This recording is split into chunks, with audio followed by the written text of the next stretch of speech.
जिहाद की शुरुआत हो गई है। आज हम आपके सामने दो विकल्प रखना चाहते हैं।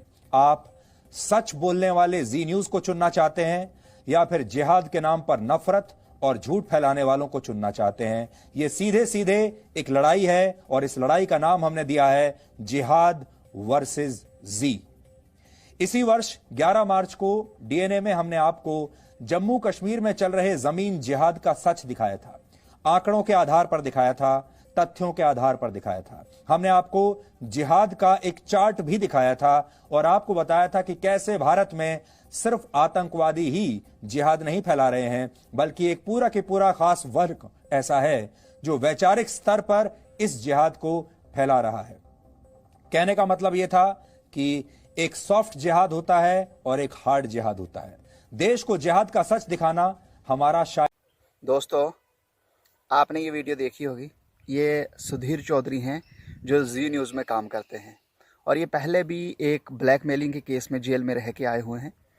और सोचने की बात यह है कि पूरे हिंदुस्तान में लाखों के हिसाब से इंक्रोचमेंट हुई है गवर्नमेंट लैंड पे, पर उसके ऊपर डीएनए की रिपोर्ट नहीं आई।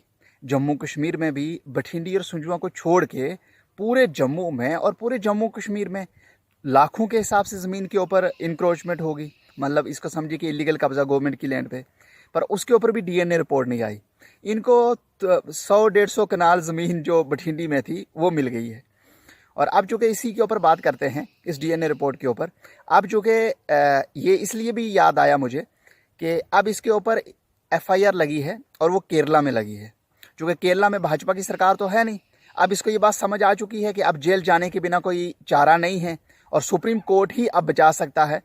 और इसीलिए अब इसने इस्लाम के लिए बहुत अच्छा बोलना शुरू कर दिया है। व्हाट इज़ इस्लाम, कि इस्लाम क्या है, इसके ऊपर बहुत अच्छा बोला है। आप मेरे वो यूट्यूब चैनल पे भी मैंने वो वीडियो डाली हुई है, आप वहाँ भी देख सकते हैं कि वाकया ही इस्लाम की इसने बहुत अच्छी इंट्रोडक्शन दी है। तो मेरे भाइयों देखो, ये तो सबको समझ आ गई होगी कि आखिर बठिंडी और सुंजवा के एरिए को क्यों टारगेट किया। पर जो इसका मेन मुद्दा था सुंजवा और बठिंडी के एरिए को टारगेट करने का, वो ये था कि बठिंडी और सुंजवा में लोग बाहर से आ रहे हैं और वो मुस्लिम लोग हैं और वो जम्मू में डेमोग्राफी चेंज कर रहे हैं। शायद ये भूल गया हो, अगर इसने डीएनए इसके ऊपर किया होता कि 47 में जम्मू में कितने % मुस्लिम रहते थे, तो 80 प्लस उधमपुर हो या रियासी हो या आसपास के इलाके हों, इसमें मुस्लिम रहते थे। और 1 लाख से ज़्यादा लोग 47 में यहाँ मारे गए थे। और एक सोचने की बात यह है कि जब ये लोग मारे गए और हमारे बड़ों ने ये डिसाइड किया कि हम पाकिस्तान के साथ नहीं जाएंगे, हम हिंदुस्तान के साथ ही रहेंगे, और हमारे बड़े चूँकि हिंदुस्तान में ही रहे, वो पाकिस्तान के साथ तो गए नहीं।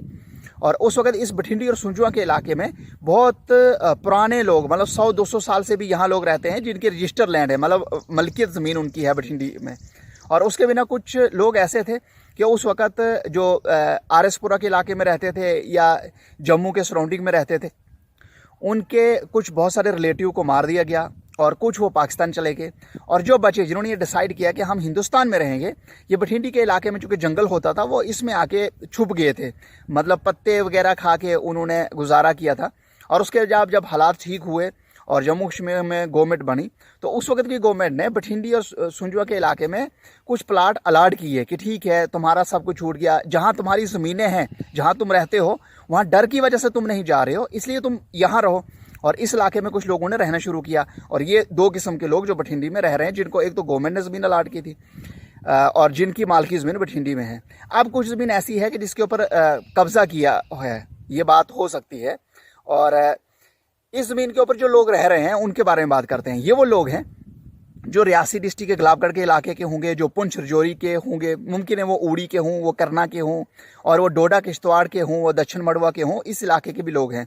और वो वहाँ से आखिर आए क्यों और जम्मू में रहने की उनको ज़रूरत क्यों पड़ी, उसके पीछे 2-3 रीज़न है। एक तो ये है कि जब मिलिटेंसी टॉप की थी तो वहाँ बहुत सारे लोगों को मिलिटेंट तंग करते थे, मिलिटेंट मारते थे। और कभी क्या होता कि किसी घर में मिलिटेंट आ जाता, थोड़ी देर के बाद जब वो मिलिटेंट चला जाता तो फौज भी आ जाती, फिर फौज भी मारती, और जब फौज आती मिलिटेंट को पता चलता फिर मिलिटेंट भी मारते।